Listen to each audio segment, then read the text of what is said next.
আমলের পাশাপাশি তাবিজ ব্যবহার করতে বলছেন। অনেকে কটু কথাও বলেন, কিন্তু আমি খুবই সন্দিহান গুনাহের ব্যাপারে। দয়া করে সঠিক তথ্য দিয়ে সহযোগিতা করবেন। বোন ফারজানা প্রশ্ন করেছেন, দেখুন, যে সমস্ত বোনের বাচ্চা হয় না, আমাদের সমাজে এক শ্রেণীর কুলাঙ্গার, এক শ্রেণীর খারাপ মানুষ আছে যারা ওই মেয়েদেরকে নিয়ে কটু কথা বলে, আছে না নাই? গ্রামাঞ্চলে বিশেষ করে অনেকে আছেন এই সমস্ত বোনদেরকে খোঁচা মেরে কথা বলেন। সন্তান হওয়া না হওয়া এটা কি পৃথিবীতে কোনো মানুষের হাতে? কোনো মানুষের হাতে? সন্তান দেওয়া বা না দেওয়ার মালিক কে? আল্লাহ তাআলা কোরআনে কারিমে পরিষ্কার ভাবে বলেছেন যে আল্লাহ রাব্বুল আলামিন ইয়াহাবু লিমান ইয়াশাউ ইনাসা ওয়া ইয়াহাবু লিমান ইয়াশাউ যুকুর আয়ুযাওয়িজুহুম যুকরান ওয়া ইনাসা। আল্লাহ তাআলা যাকে ইচ্ছা তাকে কন্যা দেন, তাকে যাকে ইচ্ছা তাকে ছেলে দেন। কাউকে আল্লাহ তাআলা দুইটাই দেন, কাউকে আল্লাহ কিছুই দেন না। এটা সম্পূর্ণ আল্লাহর ইখতিয়ার। অতএব এই কারণে যদি কোনো মেয়েকে বা কোনো ছেলেকে কেউ দোষারোপ করে, সে আল্লাহর কাছে কবিরা গুনাহে লিপ্ত আসামি। যদি সে মুখে দাঁড়িয়ে থাকে, সে যদি হাজী সাহেব থাকে, সে যদি মসজিদের সভাপতি সেক্রেটারি হয়, সে যদি আলেম ইমাম সাহেব হয়, তারপর সে আল্লাহর কাছে অপরাধী এবং ক্রিমিনাল, বিকজ সে একজন নির্দোষ মানুষকে সে দোষ দেওয়ার চেষ্টা করেছে। এই জন্য খবরদার, সন্তান হয় না, সব ছেলে হয় অথবা সব মেয়ে হয়, এই জন্য মেয়েদেরকে অথবা ছেলেদেরকে কাউকে কোনো দোষ দেওয়া যাবে না। এটা সম্পূর্ণ আল্লাহর ফয়সালা। এর পাশাপাশি বোন যেটি জানতে চেয়েছেন যে সন্তান না হওয়ার জন্য আপনাকে বিভিন্ন আমলের কথা বলেন। বিভিন্ন আমল আপনি করতে পারেন। কোরআনে কারিমে বিভিন্ন আয়াত আছে, যে আয়াতগুলো আমল করার মাধ্যমে, পাঠ করার মাধ্যমে, সেগুলো পড়ে পানিতে ফু দিয়ে খাওয়ার মাধ্যমে বিভিন্নভাবে সন্তান আল্লাহ তাআলা দান করেছেন। বিশেষ করে আমি আপনাকে কোরআনের আমলের কথা বলতে চাই। আপনারা জানেন আল্লাহ নবী ইব্রাহিম আলাইহিস সালাম, তাকে আল্লাহ তাআলা বার্ধক্যে সন্তান দিয়েছেন, বৃদ্ধ বয়সে সন্তান দিয়েছেন। আল্লাহর আরেক নবী জাকারিয়া আলাইহিস সালামকে আল্লাহ তাআলা বৃদ্ধ বয়সে সন্তান দিয়েছেন, যে বয়সে সন্তানের আশাই তারা ছেড়ে দিয়েছিলেন, নিরাশ হয়ে গেছেন যে বয়সে সন্তান হবে না। ঠিক তখন আল্লাহ তাআলা অলৌকিকভাবে সন্তান দিয়েছেন। তারা আল্লাহর কাছে সন্তান চেয়ে দোয়া করেছেন। সেই দোয়াগুলো আপনিও করতে পারেন, স্বামী স্ত্রী উভয় নিয়মিত করতে পারেন। তার ভিতরে একটা দোয়া হলো রব্বি হাবলি মিনাস সলিহিন, আল্লাহ আপনি আমাকে নেক সন্তান দান করেন। এই দোয়া বেশি বেশি পাঠ করবেন। এমনকি যাদের সন্তান আছে, আবারও সন্তান হবে সে আশা রাখেন, আপনি আল্লাহর কাছে দোয়া করবেন, রব্বি হাবলি মিনাস সলিহিন। আমার সাথে বলেন সবাই, রব্বি হাবলি মিনাস সলিহিন। এর অর্থ হলো, হে আল্লাহ আপনি আমাকে নেক সন্তান দান করেন। মনে রাখবেন, আপনার ছেলে মেয়ে, আপনার সন্তান সন্ততি যদি নেক হয়, আল্লাহ ভীরু হয়, তাদের মধ্যে যদি আল্লাহর ভয় থাকে, তাহলে সেক্ষেত্রে এই সন্তান আপনার জন্য সবচেয়ে বেশি উপভোগ্য হবে। আপনার দুনিয়ার জীবনকে জান্নাতে পরিণত করবে, আখিরাত তো আছেই। এই জন্য নেক সন্তান আল্লাহর কাছে সবসময় কামনা করবেন। সন্তান যদি অমানুষ হয়, এর চাইতে বড় দুর্ভাগ্যের আর কিছু হতে। আমি জাপানে গিয়েছি, সেখানে দেখেছি, এখানকার কালচারও আপনারা আমার চাইতে আরো ভালো জানেন। অনেকেই আছেন একটা কুকুর সাথে নিয়ে তাদের দিন যাপন করে, আছে না নাই? আপনাদের চোখের মধ্যে পড়ে কি পড়ে না? বৃদ্ধ বয়সে একজন মানুষ একটা কুকুরের বাচ্চা, কুকুরের একটা ছানাকে নিয়ে তার দিন রাত সে পার করে দেয়, তার সবকিছু সে শেষ করে দেয় শুধু একটা কুকুরের বাচ্চাকে সাথে নিয়ে। এই জিনিসটা কি আমাদের জন্য খুব কাঙ্ক্ষিত না অনাকাঙ্ক্ষিত বলেন তো? এটা কি কাঙ্ক্ষিত?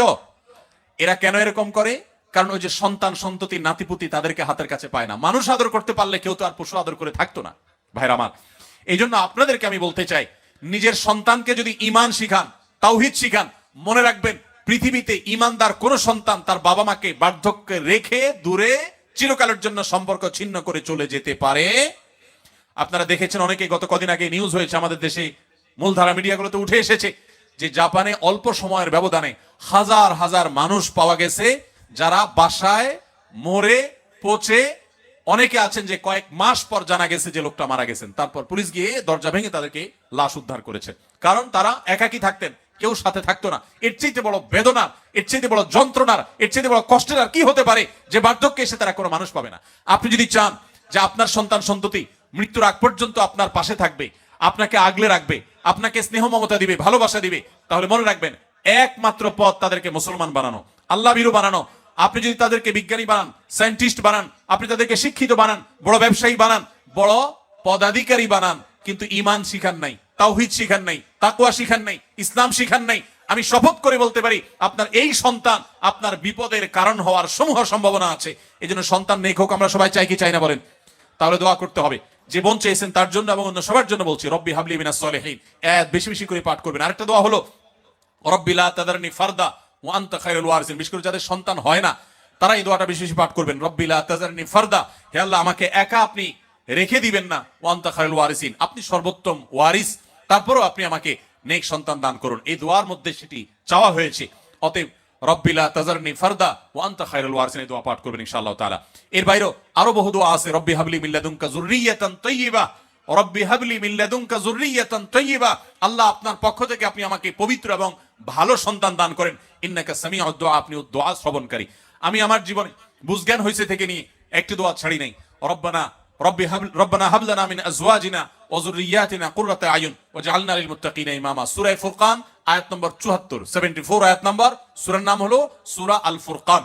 এই আয়াতে যে দোয়া আছে, এখানে যারা অবিবাহিত আছেন তারা এই দোয়া এখন থেকে পাঠ করতে পারেন। আল্লাহ তাআলা নেক বা ভালো স্ত্রী যদি জীবনে না দেন, তো আপনার জীবনে অনেক কিছু হওয়ার পরও সুখ শান্তি আপনি পাবেন না। সো নেক স্ত্রী এবং মেয়েদের জন্য নেক স্বামী, এই উভয় পক্ষের জন্য একই দোয়া, কমন দোয়া। আপনারা দোয়াটা পড়তে পারেন নেক সন্তানের জন্য। আমি জীবন দোয়া চেয়েছেন, পরামর্শ চেয়েছেন, তাকে বলবো এই দোয়াগুলো আপনি বেশি বেশি পড়বেন। সূরা ফুরকানের 74 নম্বর আয়াত। এর বাইরে আরো 3টা দোয়া বলেছি। রব্বি হাবলি মিনাস সালিহিন, রব্বি লা তাযারনি ফারদা ওয়া আনতা খায়রুল ওয়ারিসিন, রব্বি হাবলি মিন লাদুনকা যুররিয়াতান তাইয়্যিবা ইন্নাকা সামিউদ দুআ। এই 4টি দোয়া নিয়মিত পড়বেন, ইনশাআল্লাহ সন্তানহীনতার কষ্ট দূর হবে।